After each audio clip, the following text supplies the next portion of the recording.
Yeah, so we are picking up in verse 15 in the middle kind of the story of what's going on with Gideon. And what page are we on now? 39. Okay. Yeah, we're starting at top page 39. Okay. This is all new paperwork. Last week on Friday when we were able to meet for dinner, we concluded anything that we were going to discuss with that.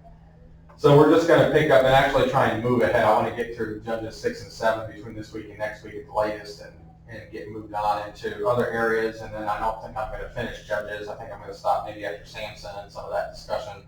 And maybe paraphrase some areas or pick out some certain excerpts of Judges. But I don't think we'll go through every book or every chapter. But in verse 6, this is again the conversation taking place between Gideon and God. And God has already told him that he would, raise him up as the deliverer for Israel. And he's kind of challenged God and argued with God from the vantage point of the scripture, challenging God to show him, the miracles and miraculous events the same as they did for Egypt.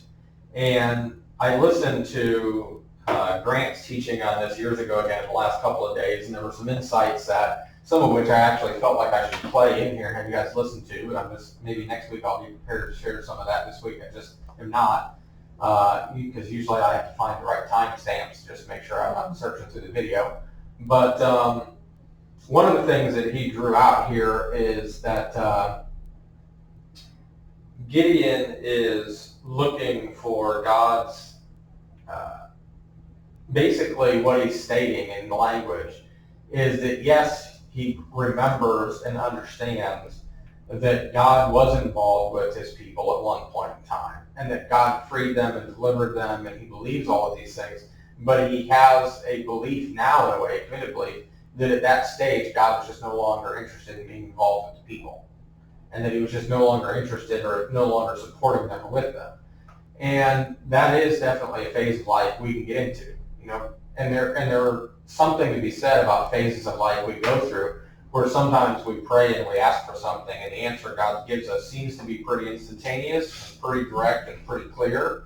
And then there's other times where, 2 weeks later, we're still impatient, we're still waiting, we're still trying to figure out what the answer is. And so, Gideon basically ends up having this conversation then and ends up discussing from a vantage point of understanding God's scripture and desire and relationship. And God, I believe, my opinion is that when God says, go in the strength of yours, that's precisely what he means. That's what God's referring to. It's this strength of knowing and having it, and having this desire even to understand what the scriptures would say and would teach, and, the historical interaction that God had with his people, that strength that you have and that you draw from that, continue to go on with that and know that I've sent you just as much as I sent them out of Egypt.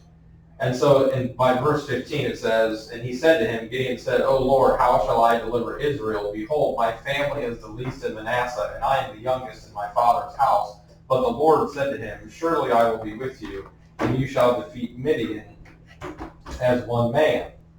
Now, this is Judges 6:15, so let me make sure I find this too, because some of this, it always does us good to use this book and to actually read it. And there's always something that stands out that normally, oftentimes gets overlooked by various reasons by translators. So this is what it says in verse 15 in this book. It says, he said, I beg of you, my Lord, with what shall I save Israel? Behold, my 1,000 is the most impoverished of Manasseh, and I am the youngest of my father's house. Now that should sound very different to you from what we have from the NASB here. And it should immediately, if you were reading the Hebrew, you would have seen that, and that's the way it's translated in here, is the way you would have read it. And it should draw out a question for us, and this is a very insightful question. Literally, the word for 1,000, or the number 1,000 in the scripture, is the word alephim, or the word Aleph. Now, Aleph is on my Tzedakah box over here, and it's the very first letter of the Hebrew alphabet. And not only does the letter itself have the numerical value of 1, and not only is it a word that means master, and not only is it a letter as having a numerical value of 1, as God is 1, but the letter is created in 3 parts, and very much represents, as you can see on the sheet even, very much represents things of God. But the letter's name spelled out, Aleph, can also be pronounced Aleph, which means is where we believe, I've heard Rabbi Kivatat say this, which is where we believe the word elevate and elephant come from. And they mean something large or to raise up. Or in this case, as the word Aleph, it can mean 1,000. Because in the numerical system, they also sometimes use an aleph with just an apostrophe by it, the same way we use an apostrophe or a comma in our numerical language to make the number 1,000. They use an aleph the same way. It can represent 1, but if you see an apostrophe by it, it oftentimes indicates a 1,000 integer or character. And so the question is, if he is saying, they translated as family, but he's saying my 1,000, that should really raise a question for us. And what does this mean? And this really sent me into this first little tidbit of looking at things, because the word alephim meaning 1,000. Now I've also shared with you, I didn't put all this on the paper, but the fourth letter of the Hebrew alphabet is the letter Dalet, which is, you hear the word Dal, D-A-H-L, and then you hear a T at the end of it. That's what Dalet is.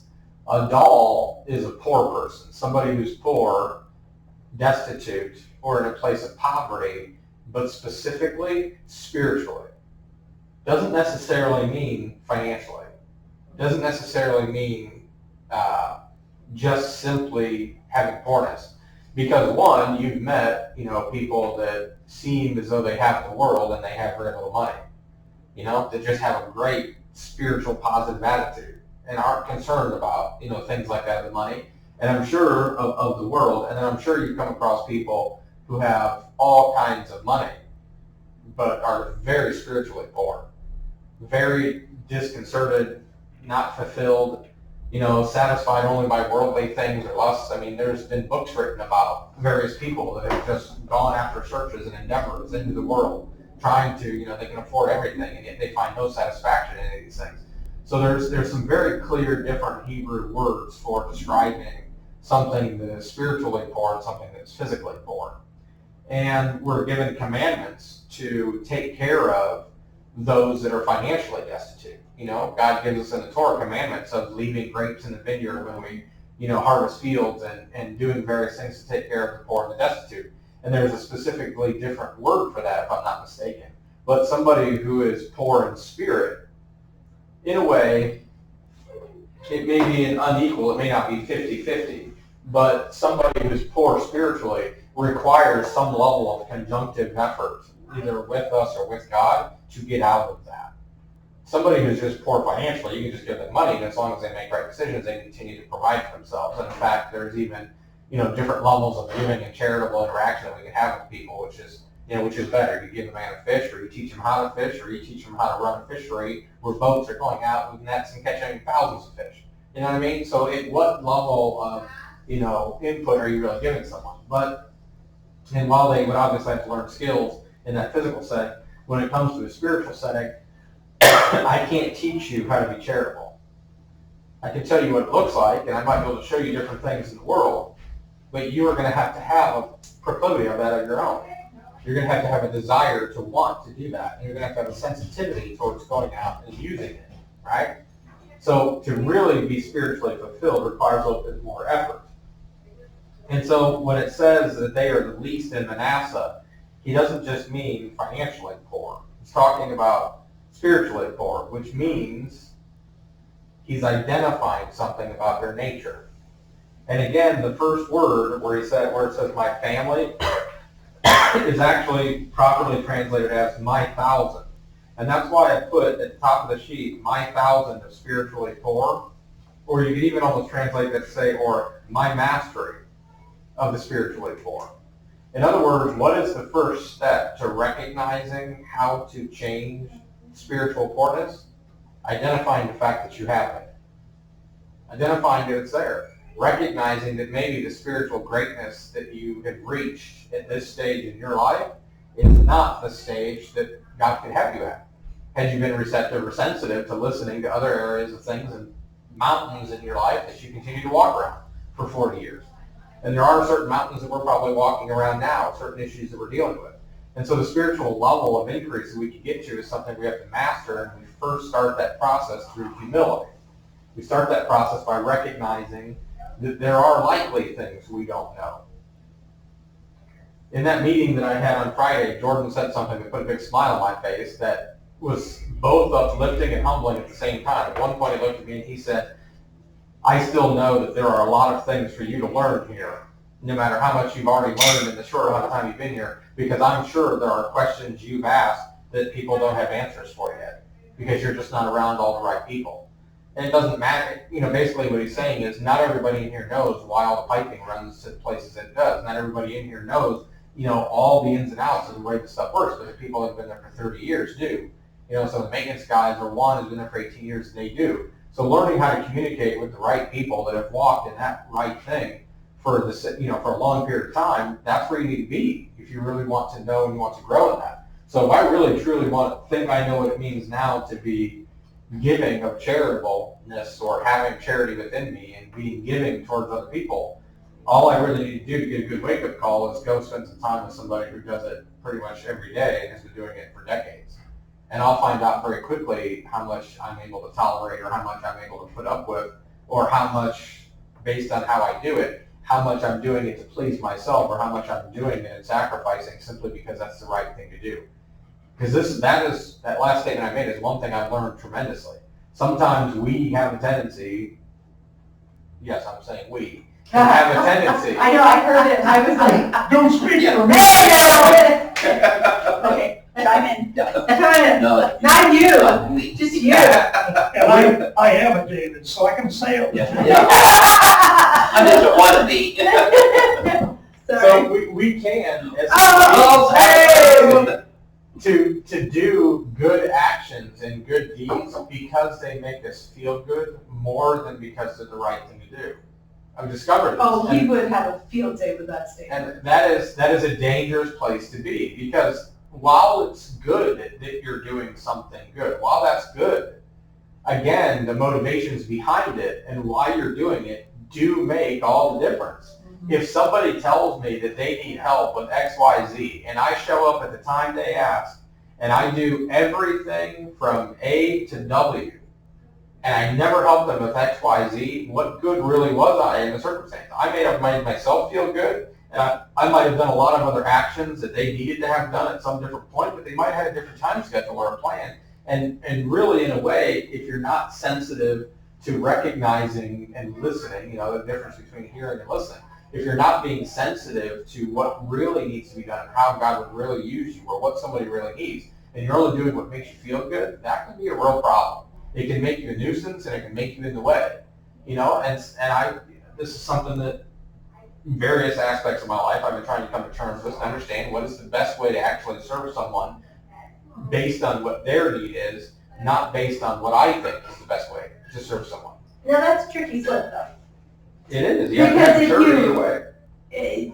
It's not saying that it's bad to feel good after you help someone, right? Because correct. And I'm going to say I point at you.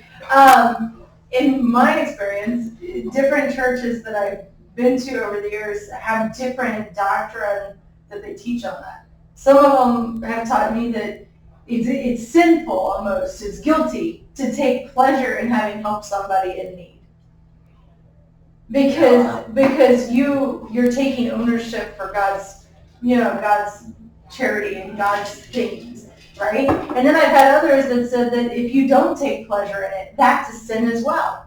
So it's like I've always got this weird torn, am I allowed to be happy that I helped this person or not? And I've never gotten a clear, is it wrong or is it right? Well, I think, if anything, they're trying to draw a line between being happy and content as having been a part of it versus being prideful, right? So as long as you know how to maintain the balance between the two of those, yeah. And you don't get prideful and say, I did this, and then you go around telling people, or try and get that person to go around telling people, Tanya, you know what I mean? As long as you're not inserting yourself as necessarily the only sole, blessing source or provider, because that's obviously going to be a problem. God's going to have to change that should you want to build your relationship with him. But to have happiness out of that, no, there's nothing wrong with that. Now, some groups do sincerely, obviously, target and focus on whether or not you're happy at all, because if you're happy, then you can lead to this and lead to that, and there's a lot of fear involved. Yep. But that's just fear leading them in making poor decision making about how to interact. Yep. You know, Rabbi Kivatat shares, as an example I've heard in a few different teachings, the idea that if you're working for the kingdom as you would any other business, and you are mature with the $5,000 marketing budget that he gives you now, and you've been bringing in business, but you need to excel to a $10,000 or $15,000 marketing budget a month to be able to bring in more clients, and through your own maturity level, you're going to be bringing in more clients and more business for the business or for the kingdom. The owner of the kingdom would be a fool not to extend your budget and increase it, because all you're doing is bringing in more business that warrants more income, right? You're increasing. But at the same time, while you're spending time with those clients, you're feeding them, you're going out and having drinks and dinner, and you're not abusing any of that relationship, and you're deriving benefit from the investment. And that's part of the benefit for the master as well of the kingdom, because he is able to invest in you and see that you're enjoying it. No master wants to, real master, speaking spiritually, wants to invest in a servant that they have that's miserable, that's suffering through an ordeal or through their work or through their labor. You know, nobody wants to have a servant like that, because one, you're not going to be able to trust them. You know, so the rest of this point is in Exodus 18:19 through 21. Moses' father-in-law Jethro is speaking to him. And this is what we should be drawn back to in knowing that Gideon says, my 1,000 people of Manasseh. He says, this is Jethro speaking to Moses. Now listen to me, I shall give you counsel, and God be with you. You be the people's representative before God, and you bring the disputes to God. Remember, we just covered this a couple weeks ago. Then teach them the statutes and the laws, and make known to them the way in which they are to walk, and the work they are to do. Furthermore, you shall select out of all the people able men who fear God, men of truth, those who hate dishonest gain, and you shall place these over them as leaders of thousands, of hundreds, of fifties, and tens. And I don't think, just for the sake of time, we'll spend any time going through, but I even brought the Chumash today because even the four or the three earmarking characteristics that an individual should have to even be considered a leader are in great detail discussed even in this Chumash, and it's great insight to go through and read, especially when it says this one particular line that says those who hate dishonest gain. That is one perspective of four different perspectives given from four different individuals of commentary about what that one particular line in the Hebrew means about the way you look at money. And the way it's actually translated into the Hebrew in here, it says, it doesn't say those who hate dishonest gain. It says those who despise money. It doesn't even, it's literally in the Hebrew, it says specifically, those who despise money. Now, one way that you can do that is through not looking towards dishonest gain. But another way you can do that, and I've met some like this, is by always being charitable and planning to give a good majority, or if not, a larger portion of money that's given to you and entrusted to you. I've known some people that have done nearly all of what is given to them after taking care of responsibilities. But again, holding on to having and keeping money does come with the risk of serving it. That is just the truth. We have created this barter system, this monetary system, and with it and having it comes the risk of having the love of money. And the love of money is the root of all evil. Right? So there is great risk that comes into not despising it. And this are our other characteristics, but one of the things, and the reason I have all this on here is to note something, is if you look at the little box that I have on the right, notice these are the first two letters of the Hebrew alphabet. This is a little play on words that you find, and this is the reverse order of the letters. It's the name of my nonprofit. It's Beit Aleph. But the natural order of the letters from right to left is Aleph and Beit. Aleph means master, Beit means house. And you could ask the question, who is the master of house? When you put the two letters together, you have the word Av, which is the word for father. Just in the very first two letters of the Hebrew alphabet, it's a little play on words that takes place about the interpersonal relationship of the way the letters work. Well, notice that Gideon notices and recognizes that he belongs to a part of 1,000. And there were individuals that were put, after they met the criteria listed here, in charge of thousands, in charge of hundreds, in charge of 50s, and in charge of 10s. So Gideon is recognizing that first there's somebody that he relates to, or somebody that he would relate to as being in charge of a group of 10, which might be a father in his particular community. But then that 10 also belongs to a 50. It would have an individual who oversees that. And then that 50 belongs to 100, and that 100 belongs to 1,000. This is, again, a good sign of somebody that is recognizing place, that is recognizing accountability and authority, and is able to recognize what belongs to God. And how even in the word that was given and in the practice that was first initiated, started by Moses, the person who would receive God's Torah, right? In the Jewish mindset, Moses is the one who went up and received the Torah after God spoke to all of the nation, standing at the mountain. And so there is a recognition of identifying your spiritual forness while also at the same time recognizing the place where you are. This lends itself back to the language you talked about of standing. I think it was last week we talked about standing in your place. And I think that even is going to come up again, possibly in something we read. But going into verse 17, continuing on Judges 6, it says, So Gideon said to him, If now I have found favor in thy sight, then show me a sign that it is thou who speakest with me. Please do not depart from here until I come back to thee, and bring out my offering and lay it before thee. And he said, I will remain until you return. Then Gideon went in and prepared a kid and unleavened bread from an ephah of flour. He put the meat in a basket and the broth in a pot, and brought them out to him under the oak and presented them. And the angel of God said to him, Take the meat and the unleavened bread, and lay them on this rock, and pour out the broth. And he did so. Then the angel of the Lord put out the end of the staff that was in his hand, and touched the meat and the unleavened bread, and fire sprang up from the rock, and consumed the meat and the unleavened bread. And then the angel of the Lord vanished from his sight. When Gideon saw that he was the angel of the Lord, he said, Alas, O Lord God, for now I have seen the angel face to face. And the Lord said to him, Peace be to you, do not fear, you shall not die. Then Gideon built an altar there to the Lord, and named it the Lord Shalom, peace. To this day it is still an Ophrah of the Abiezrites.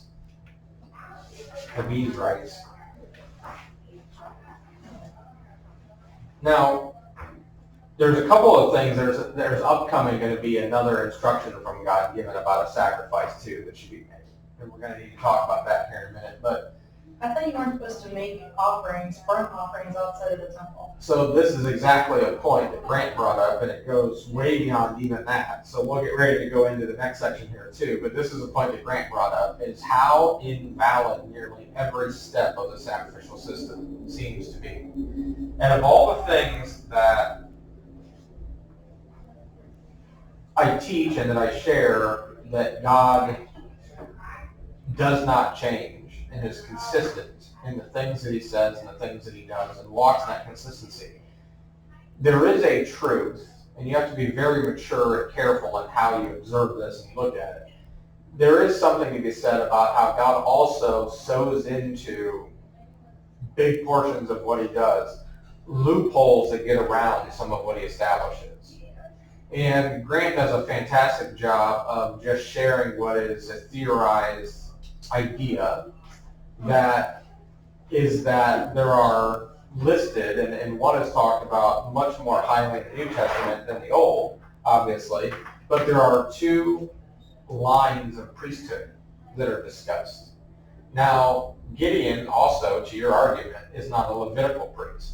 So he's not even the right kind of person to be doing the sacrifice to begin with, let alone if we read the next section says, Now the same night came about that the Lord said to him, Take your father's bull and a second bull, 7 years old, and pull down the altar of Baal, which belongs to your father, cut up the Asherah, which was another goddess, that was the female side of Baal, was Asherah, and then build an altar to the Lord your God on top of the stronghold in an orderly manner, and then take the second bull and offer a burnt offering with the wood of the Asherah you shall cut down. Grant draws out that every aspect of the way that God commands him to do the sacrifice is also profane to what God had already specifically previously signified.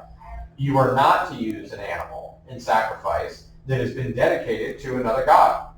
We're not even supposed to be consuming meats of an animal in a sacrifice that was dedicated to another god. Now, Paul covers this later and talks a little bit more about meat that was being sold in markets and whether or not there was good discrepancy that people should take towards whether or not that had possibly been sacrificed as an idol or to an idol. Because the Jews would argue about that. And obviously we're not talking about, as far as the meats in the market, some Christians think that they're talking about pork. You would never ever go to a market where people were looking to sell meat to a Jew, number one, and they would even be trying to sell pork. They wouldn't even take it. The merchants would never even invest their own finances into purchasing it because they would never assume that a Jew would be looking to eat it or be interested in it, number one.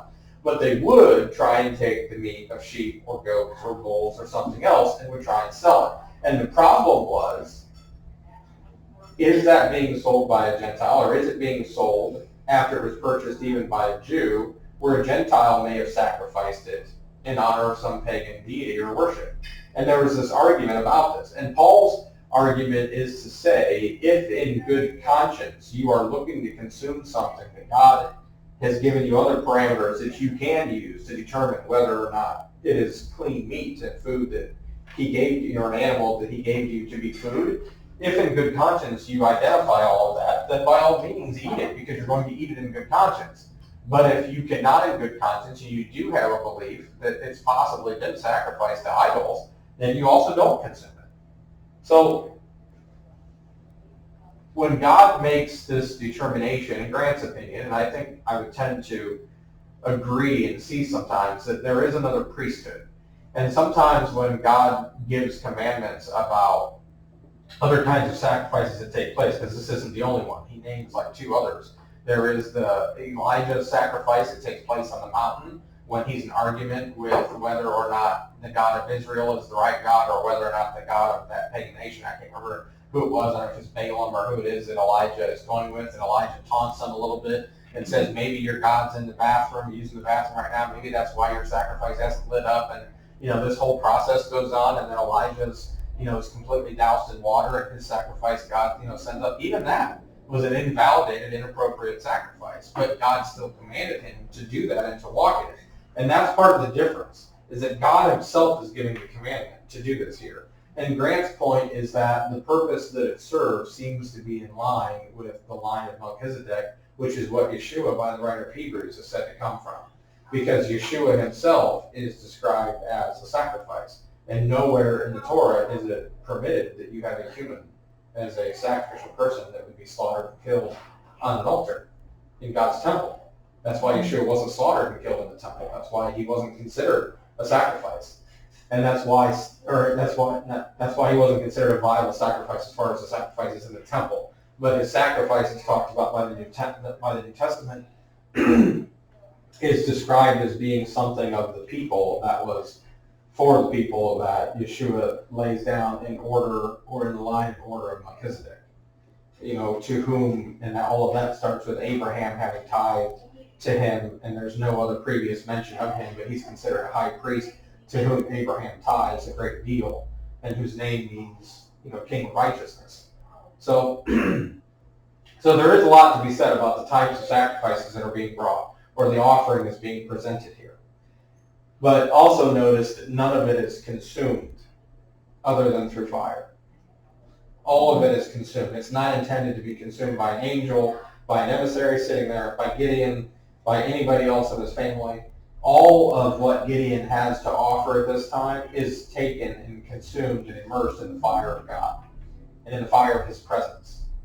So that should definitely lend us food for thought about, the offering that we present to God and how we take that to him. Obviously, we should expect there will be times that perhaps all of the offering we take is consumed, and consumed by fire as opposed to, being used later for sustenance. So just kind of finishing with the bottom, page 39. Now the same night it came about, the Lord said to him, take your father's bull and the second bull, pull down the altar. Oh, and the other one was at the Asherah. God specifically in the Torah demands what kind of wood should and shouldn't be used and the wood from an Asherah tree, or basically a pagan idol, it's considered profane. Using the wood of an idol and cutting down an idol and then chopping up its wood and using it as the source of fire that you would light even for your sacrifices in itself is considered profane. And build an altar to the Lord your God on top of this stronghold in an orderly manner, and take a second bull and offer a burnt offering with the wood of the Asherah which you shall cut down. Then Gideon took men of his servants and did as the Lord had spoken to him, and it came about, because he too was afraid of his father's household and the men of the city, to do it by day, that he did it by night. And when the men of the city arose early in the morning, behold, the altar of Baal was torn down, and the Asherah which was beside it was cut down, and the second bull was offered on the altar which had been built. And they said to one another, who did this thing? And when they searched about and inquired, they said, Gideon the son of Joash did this thing. Then the men of the city said to Joash, bring out your son that he may die, for he has torn down the altar of Baal, and indeed he has cut down the Asherah which was beside it. But Joash said to all who stood against him, will you contend for Baal, or will you deliver him? Whoever will plead for him shall be put to death by morning. If he is a god, let him contend for himself, because someone has torn down his altar. And so therefore on that day, his father Joash named Gideon Yerubbaal, which means, that is to say, let Baal contend against him, because he has torn down his altar. The word Yerubbaal can be translated to say, he who contends with Baal, or he who Baal contends with. And it's interesting, Grant draws out a really insightful point that I thought was actually unusual for him, because it's kind of an emotional one, but it was a brilliant deduction, is that when we see someone, and this is kind of the change that happens in his father, when we see someone tear down the idols in their life, which is the very first thing to use Gideon as a savior, to save the people, the very first thing he has to do is begin to tear down idolatry. It's the first thing that he uses Gideon to do and to accomplish. And so when we see someone tear down an idol out of their lives, and they remove themselves from under the worship or the control or the power of that, and they get out from underneath of that, it's encouraging to us. And it inspires and encourages us to start evaluating where we're at and how we're spending our time and investment and what we're thinking and focusing our minds or attention on, and what is consuming our thoughts. Because when you are in idol worship of something, and it begins to take up all of your time and your effort and your thoughts, it consumes you, right? And we are supposed to literally be in the presence of God, and supposed to be in God's presence is fire. God is an all-consuming fire. And so we should be cleansed by that. We should be in a relationship in such a way that we are singed perhaps if we come out, because we've lost something we might not have wanted to let go of, but at the same time purified and cleansed. And Joash's questions to the men, that's why I bolded and underlined it, will you, was a pretty direct statement. Is your God so weak that he requires you to defend him when his altar is thrown down? Then maybe you should evaluate whether or not he's a God at all.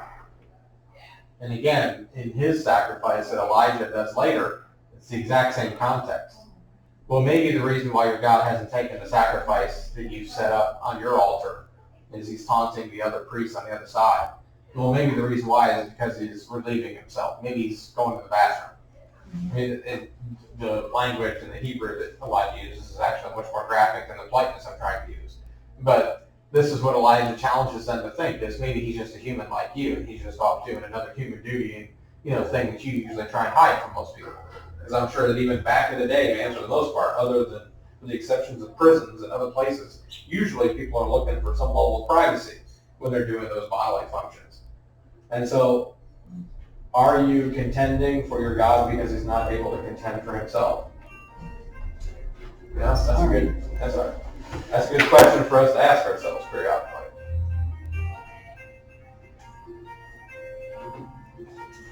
This next section, This next section really was something I struggled with for a little while, and then I listened to Grant's teaching on it and realized the reason I'm struggling with it is because I was looking for the same thing that most of us look for all the time, which is a sign.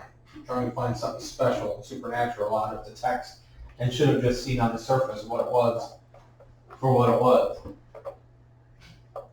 On verse 35, well, let me go back and finish reading the last couple of verses. Joash said, "If he is a god, let him contend for himself, because someone has torn down his altar. Therefore, on that day, he renamed Gideon as Jerubbaal." And it says, "Then all the Midianites and the Amalekites and the sons of the east assembled themselves, and they crossed over and camped in the valley of Jezreel." And then in verse 34 it says, "So the Spirit of the Lord came upon Gideon, he blew a trumpet, and the Abiezrites were called together to follow him." So I just noted, and I put that line 33 in bold print, because again, this is another verse that could have just not even been present.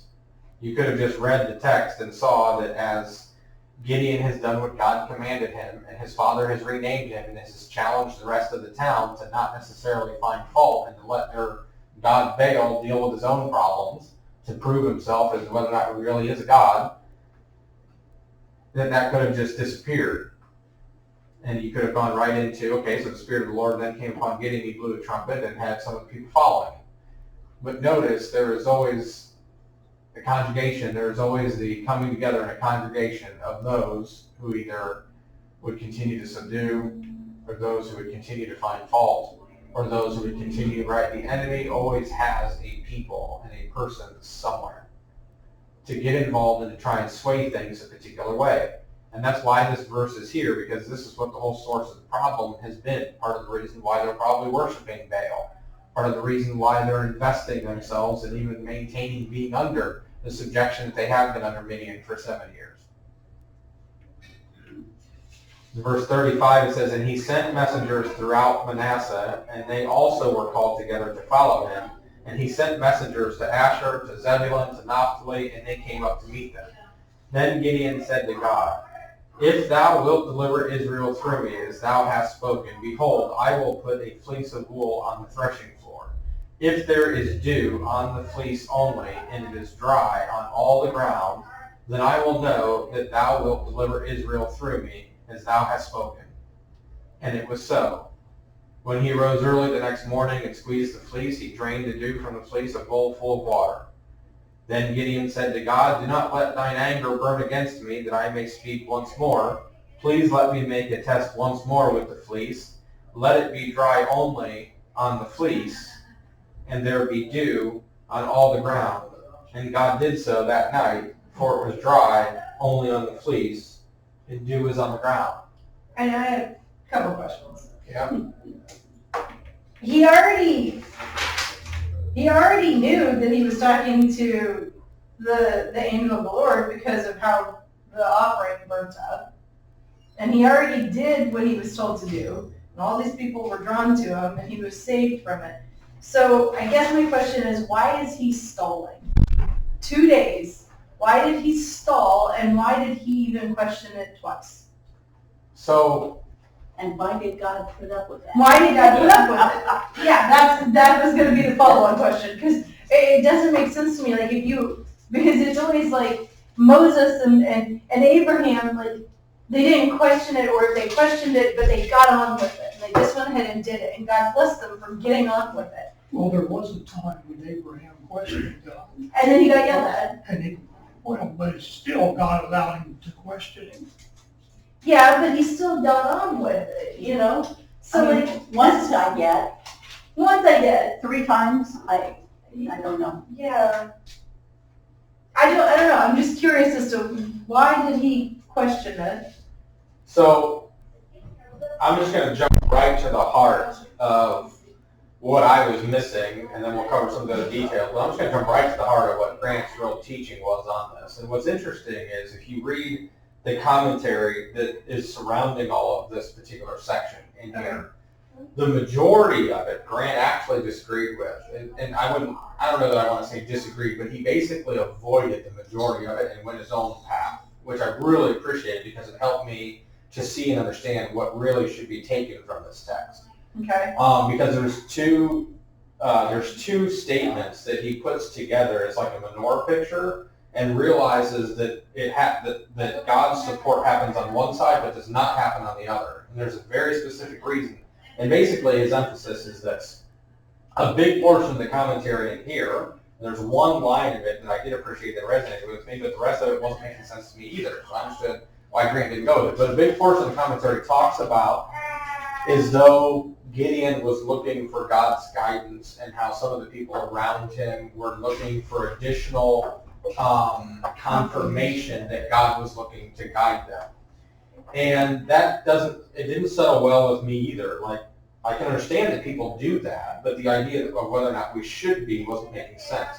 And Grant basically says that it's not good. I'm going to kind of paraphrase here, so hopefully I'm not taking his words too far out of context. It's not good for us to be trying to confirm whether or not God is looking to provide us with guidance. But here's what Gideon really was trying to accomplish, and this is good for us. It was never necessarily in question whether or not Gideon heard God. What was in question is whether or not he understood correctly. So in other words, Okay. God, I have your word here with me, and I'm reading it. But am I correctly interpreting it? Am I correctly understanding that am I correctly confirmed in my belief system that what you want me to do here is the way you want me to do it? Because I know myself, I can read about Peter's vision in Acts 10 and understand from that God has no intention of making unclean meats clean and desiring for me to consume them or teach others to do so. But thousands of people, if not millions of people, can read those verses and regularly stand in the pulpit and teach that anything you want to eat is now clean and you can do whatever you want. I don't believe that's the right context, and I don't believe they're understanding the scripture correctly. Katie, you gotta go. Take care, brother. Bye. So is it okay to doubt whether or not God is literally providing guidance in your life? That doesn't settle well with me either, because no, I shouldn't be. God clearly, if I'm stating that I myself would like to have a relationship with him, and that I want him to guide me and lead me, well then why would I expect anything else to be different? Of course God is going to be prepared and capable of guiding and leading me. The question is whether or not I'm letting him. And whether or not I'm letting him, argumentatively, or whether or not I'm, willing and obedient, has something to do with whether or not I'm understanding his word correctly. Because again, if I read something and believe that I'm supposed to go and not only, wipe out the Midianites and that they've been given into my hands, but also the Amalekites have been given into my hands. And then also this has been given in my hands. Oh, and this has been given in my hands too. And oh, this has been given too. Now I'm probably incorrectly interpreting what God wanted me to do. And I'm going either too far or too less or whatever the circumstance may be.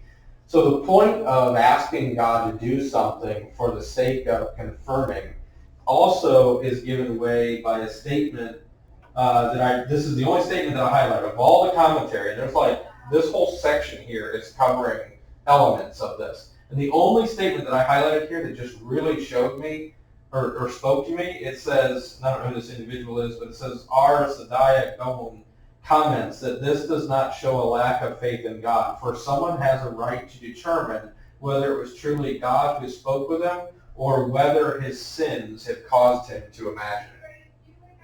That's a very valid question to ask yourself. See, now that I respect. But once, yes, but twice? Well, it's a very valid point to ask yourself, are my sins causing me to justify the actions I want to do rather than God speaking to me? And here's the catch that Grant made, which helps to deliver this whole point, and this made sense to me. Because again, when I was reading this part about the fleece, I was looking for something special and supernatural, looking for some great meaning, and didn't realize that Grant's point, I think, about this is 100% right. So I'm going to read part of this again, and I'll draw out this time what we should be catching.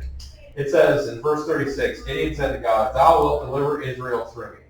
Gideon, man-made ideology, said to God, "If thou wilt deliver Israel through me, as thou hast spoken, behold, I will put a fleece of wool on the threshing floor. If there is dew on the fleece only, and it is dry on all the ground, then I will know that thou wilt deliver Israel through me, as thou hast spoken." And what does it say?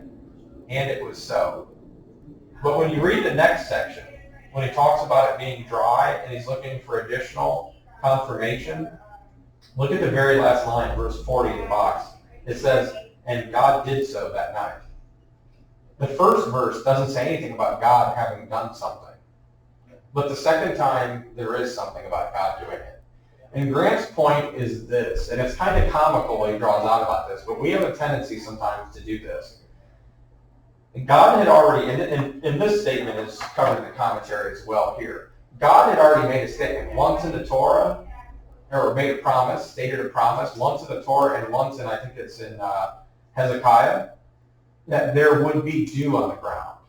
He'd already made a promise that when the sun arose and it came up, there would be dew on the ground. So Grant draws out this man-made test that Gideon wants to put God in, is like a woman saying, dear God, if it's really true that you want me to fix this hell's angel that's in jail that wants me to marry him, please make the sun come up in the morning. Now, that's obviously foolish, right? Because one, she shouldn't, as a young woman, be looking to marry herself to somebody that's in prison and somebody who's making choices in a lifestyle that she just thinks she can change. And then the test she wants is something God already does regularly every day. If you take a fleece and you put it on the ground overnight, and God's already promised there's going to be dew, guess what? It's going to be sopping wet the next day when you pick it up. And those who believe that that's a sign of God's guidance in their life were looking for any sign they could find to justify what they wanted to do anyway. That's just part of the reality. So whether or not we're asking God to do things that he already does, because God very seldom goes outside the scope of his word and does things that are inappropriate, or he certainly doesn't do things against his word. But only in a couple of occasions, Grant draws out and talks in this, that there is one time with Hezekiah where Hezekiah is in conversation with God, and God says to him, this isn't man asking for this. This isn't man saying, well, if you do this, then I will believe. God suggests to Hezekiah himself, if you want, I will make the sun, I think it's the sun, go forwards or go backwards for the day. And this will be a sign to you and evidence to you that I have commanded you to do this. And Grant draws out a brilliant point. Now Hezekiah's answer is, since you normally make it go forward every day, why don't you go ahead and make it go backwards? And so God makes the sun go backwards for a day, and this is evidence to Hezekiah that he's to do what God commanded him to do. But Grant draws out a brilliant point on this. Hezekiah's answer, and it would have been more to his credit, would have been to say to God, I don't need you to do either one. I know that you're God, and I'm going to do whatever you've asked me to do. And then it would be more to his credit to have that kind of attitude, that kind of demeanor. And yet we are oftentimes looking for signs of things that we want, right? And even sometimes in Hezekiah's case, and I don't even know exactly what this circumstance was because I didn't go back and read it yet, but even in times where we're willing to have obedience and we're willing to choose the higher path or the more righteous path, and even when we really truly desire righteousness as opposed to wickedness, and we really don't have bad negative motivations, we can still make weak choices and decisions that require God to prove himself to us. So I actually really appreciate that, because from a science perspective, you're right. Like, you can always swing an experiment to give you the result you want, whether you intend to or not. And so effectively that's what Gideon did, whether he intended it that way or not. I think he realized after the fact, like you said, like, oh yeah, this was going to happen anyway. Okay, yeah. I set up that parameter wrong, I set that up. And so now, from that perspective, I can respect that Gideon must have looked at that and went, oh yeah, that's my bad. I should have asked for it this way. Because there's been several times in my career where I realized after the fact that, I set that up to where I was always going to get what I wanted. And then I had to repeat an experiment, because I realized I had swung it to be in the direction I wanted, not necessarily the unbiased approach. So thank you. I appreciate that. And especially the pointing out, and it was so versus, and God did so. Because that, you're right. The first one it was going to happen no matter what. Yeah, and I had. So is it to his credit that Gideon recognized that then and went, my bad, let's try this again? So there is, I think, a direction to take on that, and I think that that's part of the key. Is certainly for us is recognizing that testing God and why we're doing it needs to be questioned. Testing God and asking him about whether or not, well, is it really you that wants to guide me and lead me? Well, the answer to that you should know. But it's a very, very different question and approach to say, okay, I know that it's you that's guiding me, and I know that it's you that's providing me with, your word, and I know it's you that's providing me with this wisdom and this understanding of things, but am I using it correctly? Am I doing what I should be? Am I thinking correctly about this portion of your word that I'm reading and understanding the way you would want me to? That's what's really, I think the important point is to bring that out and to ask ourselves that, to make sure, in other words, that we're wielding the weapons that he's equipped us with. Are we wielding them correctly?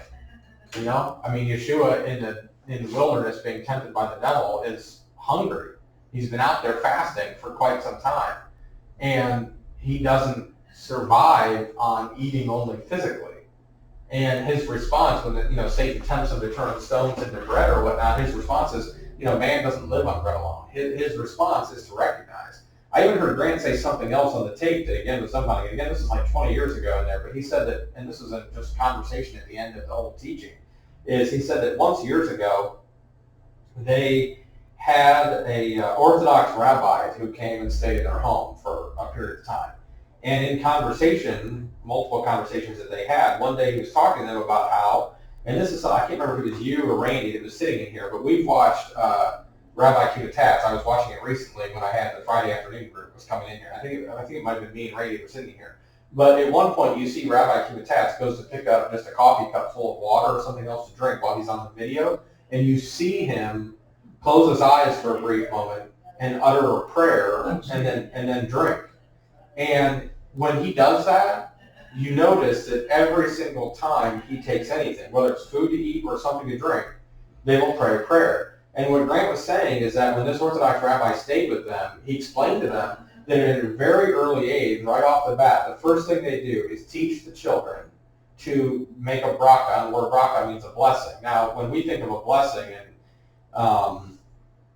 like God being a blessing to us or us trying to be a blessing to him, it's not really the right mindset of what the word bracha means. Mm-hmm. To make a bracha means to recognize that God is the source of the blessing. So any blessing you're going to receive, and so the scripture even tells them in the Torah, it says, when you have come into the land and you've planted, I'm going to paraphrase, but it says when you come into the land and you've planted crops and you've harvested and then you've eaten and had your fill, then you will bless the Lord. And so this is why in the Jewish culture, they will always say the prayer of blessing after the meal, after eating, not before. We, Christian tradition, has always been designed that we say the blessing before the meal. But very specifically, the Jews in their culture, they do it after the meal because that's what the Torah says. After you come in, after you've done the work, after you've raised the harvest, after you've had your fill and eaten your consumption, then you make a bracha, which is recognizing God as the source of that. Not that one is more right or wrong than another, whether you do it before or after.